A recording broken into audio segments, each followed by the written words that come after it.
Do you think that the government watches your Twitter? Yeah, surely 100%.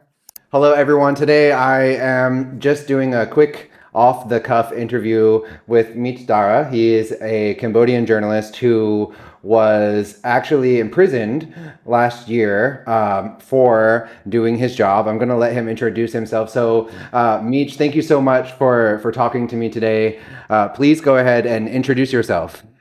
My name is Mech Dara. I'm based in Phnom Penh. I'm in Cambodia. Also, I have been working in journalism for since 2012. That I after immediately after I finished my internship at the Cambodia Daily.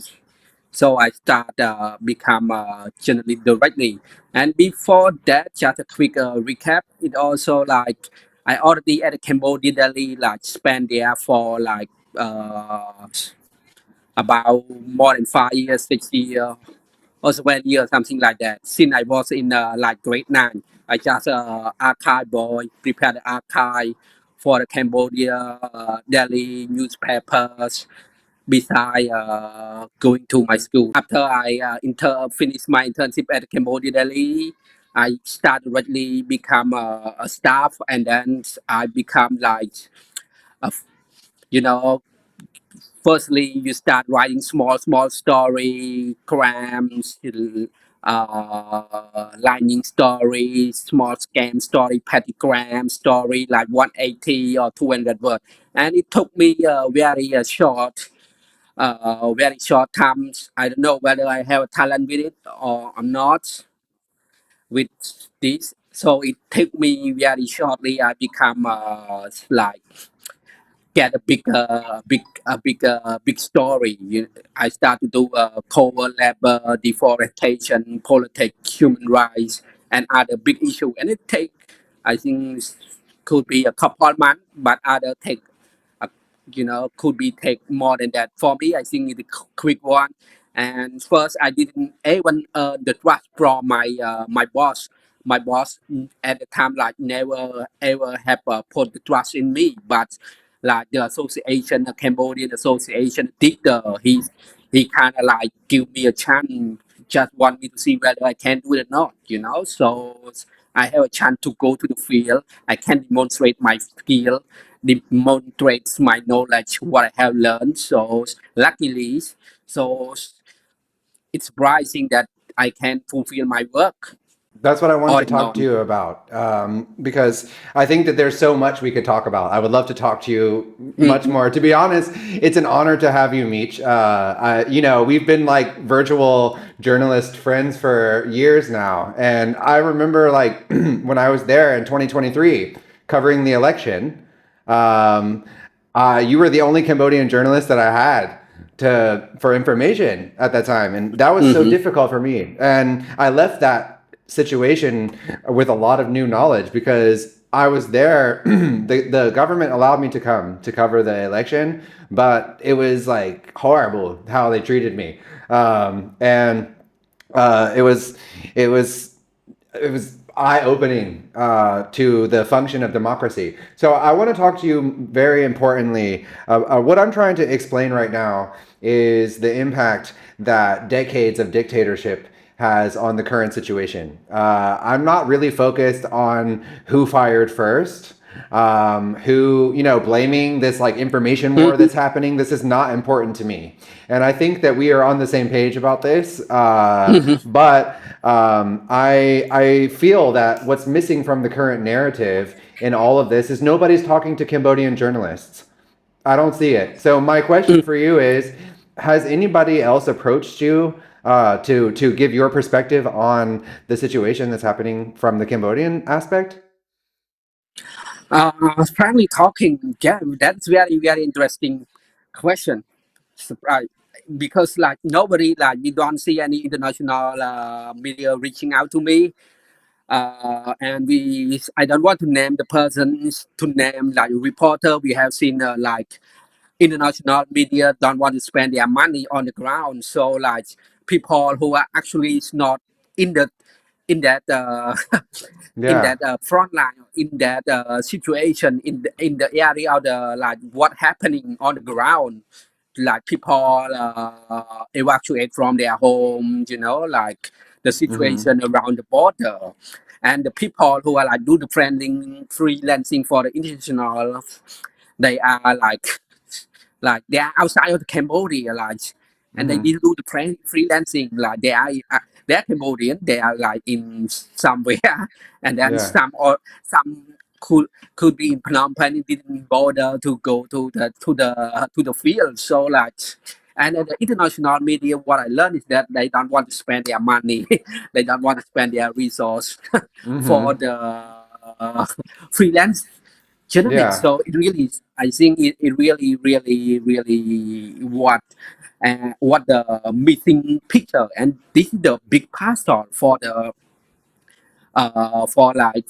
public to see what really happening on the grounds, Yeah. and we want to know like what like in depth more. We don't want to see like okay when happening something happening like that. We want to see more like how it happening in deep more, in colorful more, so the public can understand. Even even experience with talking with some diplomat, some CSO, like they feel like Mm-hmm. baffling, hardly to understand. Like, so the Thailand, what you have mentioned, Thailand said like this, Cambodian said like that, the Cambodian media said like this, Thailand media said like that, and international like said like this. So like we it is really struggling to navigate to understand the fully situation, and it's really hard to send a message to like Mm-hmm. the people who are make the key decision,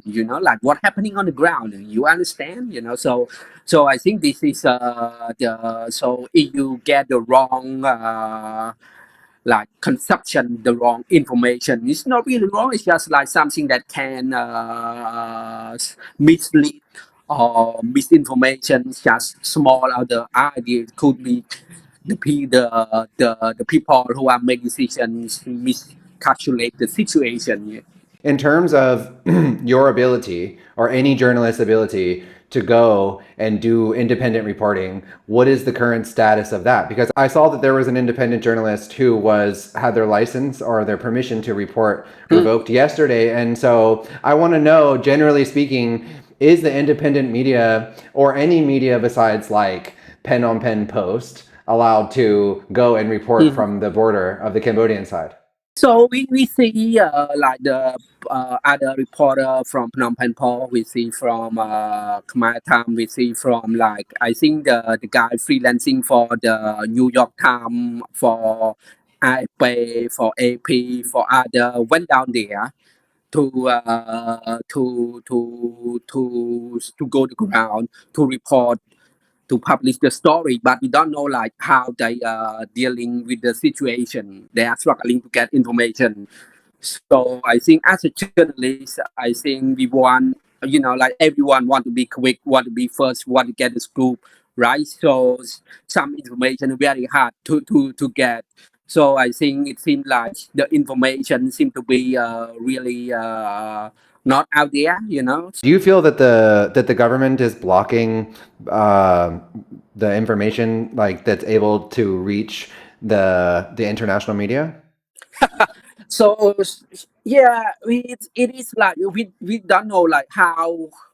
The most important is the information is really smoothly, like even in Thailand, I think also like whether they are fully provide uh, transparency, and also like we don't see any much reporting, like there's some gap, some information that have been passed on that we really want to see, but I think journalists really the answer is that like, and also see the nationalism run high, so like it really pushing like I don't know what to say, like it is really pushing the escalation, the tension also, and it really also pushing the journalists really in a difficult situation in covering this story. He's struggling to understand like why the guy who come to cover the story at the border, his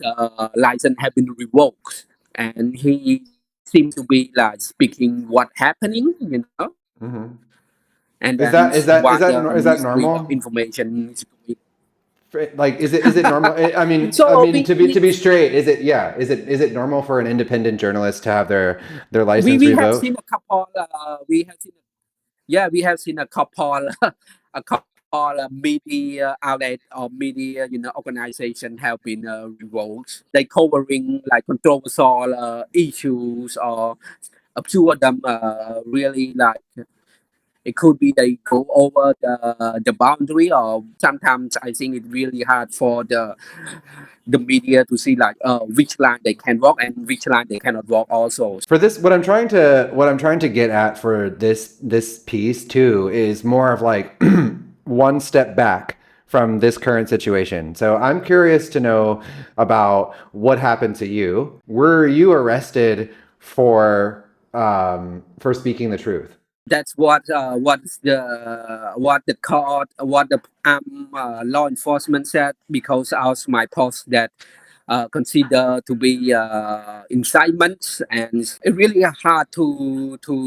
say like, because nowadays I'm still under the court supervision, so I cannot leave the country. I still Oh, so are you allowed to work as a journalist right now? yeah, I'm allowed to work as journalist, so I just want to add to that.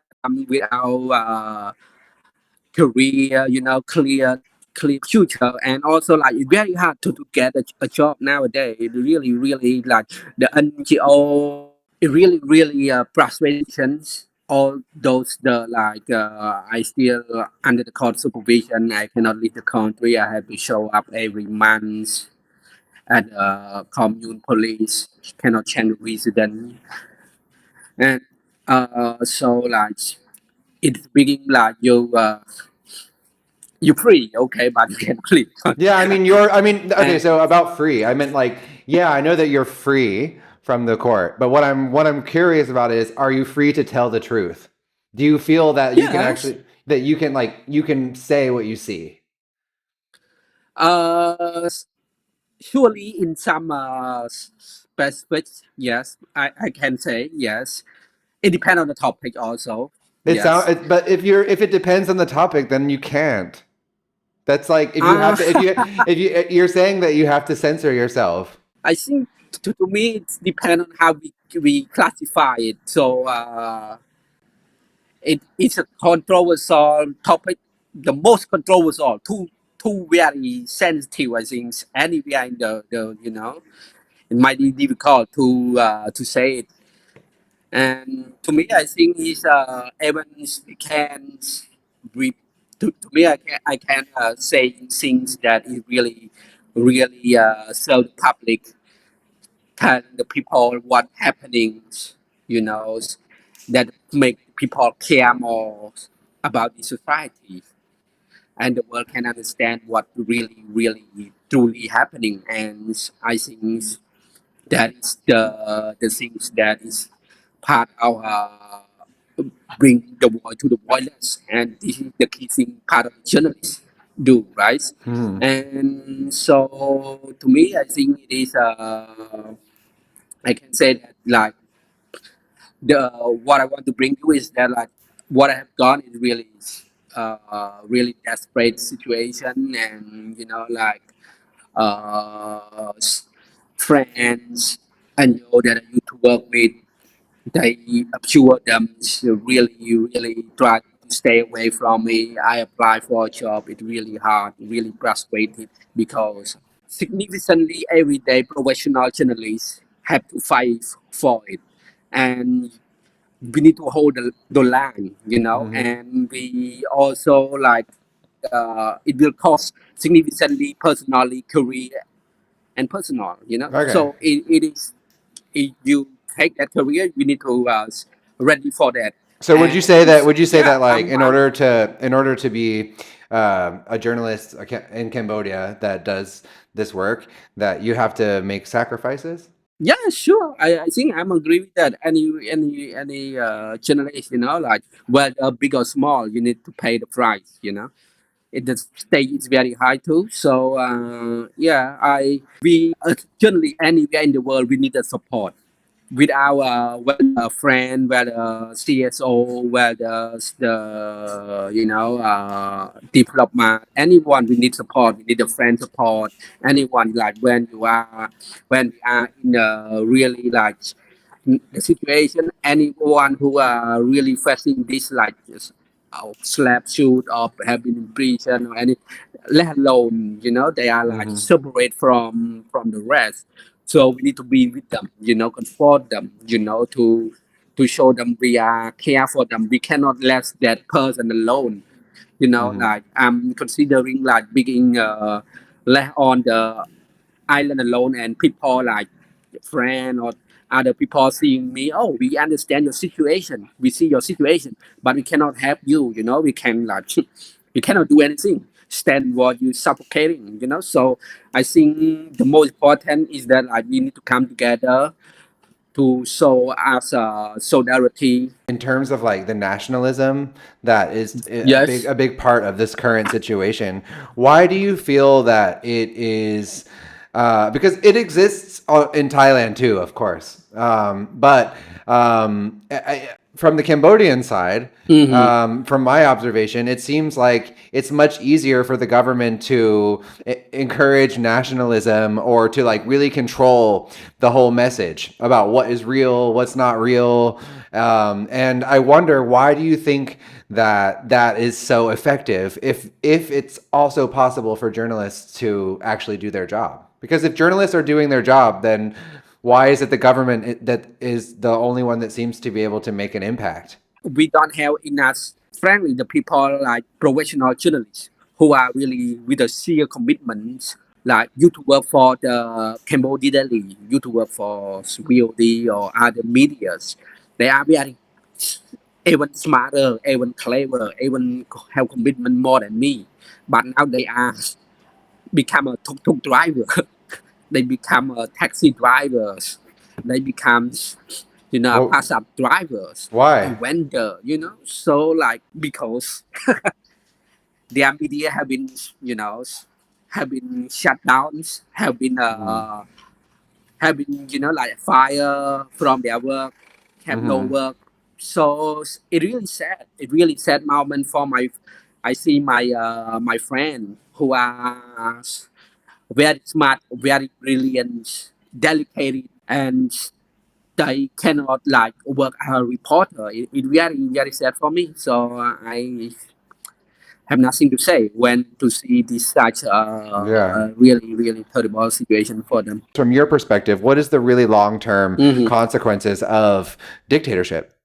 That is the great question. Also, it is about like like look into the situations. Like we have seen the Cambodia, like we can say that like when I was working like in 2020, 2012, 2000, before that and after that, it is like golden age for me. You freely, you go, you do, you cover, and at that time there's like diverse. So like my friends still working, I still working, many foreigners still working, and now we like look into the reality. Like many of them have no job. I'm sure my friends left the country, foreigner left the countries by any reasons, you know. And yeah, and that is a sad moment. And we have seen more, not only journalists being targeted, the escalations, the rising up, the target, the slap suit. So we see it's like a journalist.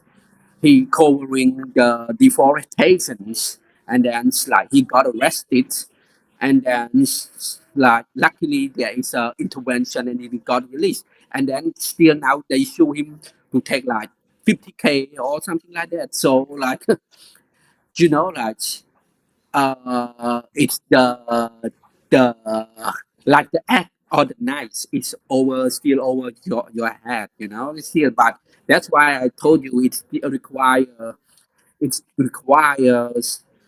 to hold the line. If you cannot hold the line, you will lose the line and you give it up. So like me, I could I would give up my career or something, but after long considerations and boring with nothing to do, and and to see this terrible experience, this it pushing me that I want to use my skill. I want to What is something that you feel that people that have not talked to or heard from a Cambodian journalist should know? Because I feel that there's barely any. I haven't seen this at all. I feel bad that it took me this long to get to you, to be honest. So yeah, I think if there's a key message that you have, whatever it is, please. very very important thing to understand is, yes, anywhere in the world now is the journalist is very under the very heavy pressure. Anywhere like in the war zone, you can see in the Gaza persecution more pressing, so it requires journalists and the public and the the people who have the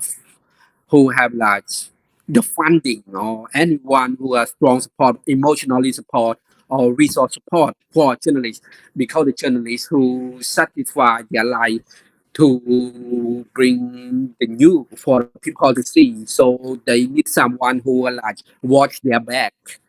They can do their work better unless someone watching their back. Without someone watching their back, they really, really worried.